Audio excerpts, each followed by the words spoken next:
Right, Todd, how's it going this morning? Happy Easter, Rhett. Happy Easter. How you doing? Pretty good. You have too much candy and sugar yesterday, is I that fair? did. I did. I'm not feeling that great today. So, Okay. which we'll talk about some of that, I think. Did you sprain an ankle racing your kids to the East in the backyard Easter egg hunt? We did not, but I almost killed myself on this new Indo board that I saw your family had. So we got that, and I hit the Yeah, ground pretty hard. I love it. So, That's awesome. hey, I was thinking about working with leaders, and one, I tell people a little about the South City Group and what we do, and then I want to dive into a topic or two and kind of go from there. Yeah, so just real simple. South City Group is a boutique executive coaching and executive development firm. We are a small boutique group of clinically trained executive coaches, meaning we're trained on both sides of psychology, the clinical side, and specifically you and I are licensed marriage and family therapists. So we're trained systems folks, have a lot of experience doing counseling, clinical work, and then we've brought that into our into the organizational realm, and with companies, small business owners, large organizations, Fortune 500 companies, and we just work with either C-suite folks, vice presidents, directors, um, whatever the company needs, and we also work with teams.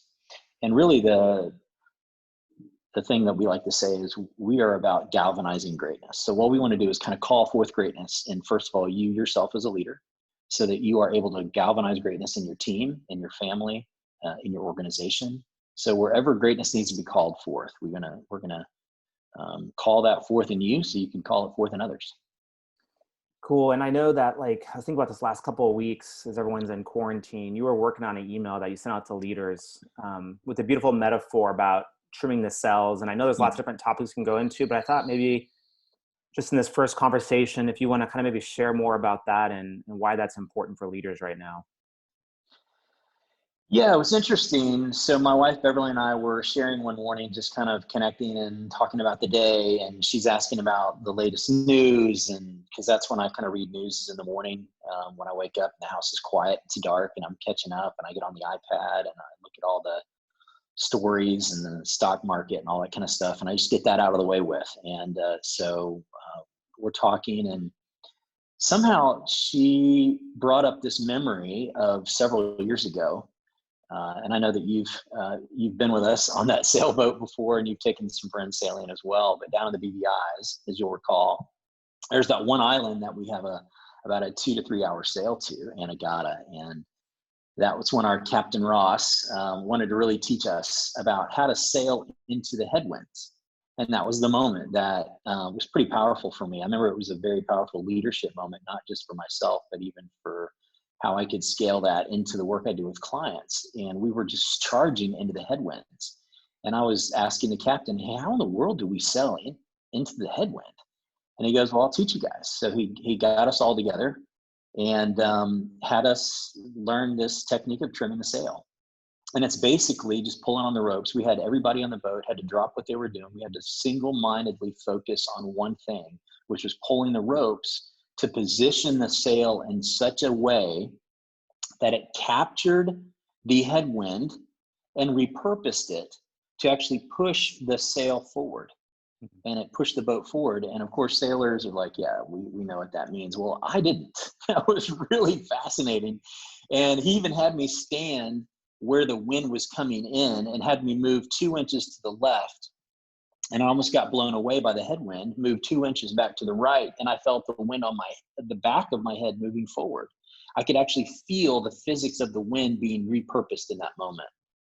And so my wife and I were talking last week, that morning that I wrote that, and we were reminiscing about that memory and said, this is what folks need right now. We need to learn how to repurpose this challenge. This challenge is happening to all of us in very unique ways. So how do we repurpose this Mm. and trim our own sails, whatever that means? For some people, it could mean being productive. For some people, it means don't be productive. It means take care of yourself. Mm. It means you're probably overworking. For some folks, they need to not hurry as much. They need to not get caught by the hustle. For some folks, not traveling gives them time at home with family. And there's a lot of stuff they've probably missed in the lives of their kids, of their spouses, where they're trimming the sails is probably doing some things differently, where they're getting to know their kids again and their family again and having deeper conversations. For some folks, it's getting back in shape. For some folks, it's just sleeping, rest, eating well. So trimming the sails is very different for all of us, but we had this Hmm. conversation that really stemmed from the recollection of this really cool memory sailing on a catamaran in the British Virgin Islands. Yeah, when I took the group there in May, I did not position myself right on the boat and ended up sick for the next 3 hours. So I did not listen to the captain and get in Yeah, the right position. So, yeah, well, yeah. that's super helpful. So if there's people listening out there, is there one I don't know, practical application that they could do today? Even like, is it they need to sit down and reflect on some things, write some things? And what would you recommend? Or a team, if someone's working with a team, what they can do with their team right now? I would say one thing to consider would be this idea of getting down to the bare essentials of what matters most. I mean, I would say if it's yourself, then it's a self reflection of going, hey, what's the most essential thing that matters most right now to me? Is it is it actually staying healthy? Is it making sure that my kids are being schooled well? Is it making sure that my spouse feels like I'm a teammate right now and that we're on the same team and we're battling the same challenge together, that we're unified? Maybe that's I call it a rallying cry, to Yeah. steal the term that Patrick Lencioni writes about. I love that term, the rally cry. Yeah. So to have a rally cry to say, what's the most essential thing that matters most right now? And as a team, it could be, hey, we need to apply for the payment protection plan loan that's out there. Yeah. There's a lot of folks that were doing that last week, the last 2 weeks. So your rally cry might be to learn how to rest, learn how to saunter. I love that word because Yeah. it's the opposite of hustle. Maybe you're just not well. Maybe you're burned out.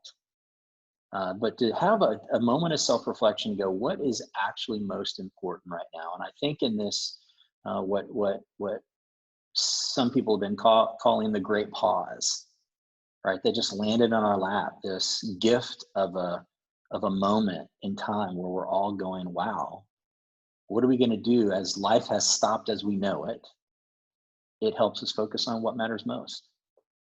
And I think, yeah, I think a practical thing would start off, what does matter most to me Mm. right now, to my marriage, if you're married, if you have a family, to our family, to our business, for our team. What is it that matters the most? And then you let that begin to inform your rally cry forward. It's good stuff, man. Well, hey, it's a lot to think about. So I look forward to you and I checking in a little later today and talking about some more things. Sound good? Cool. All Awesome. right. Bye, Todd. Thanks, Rhett. See ya. See ya.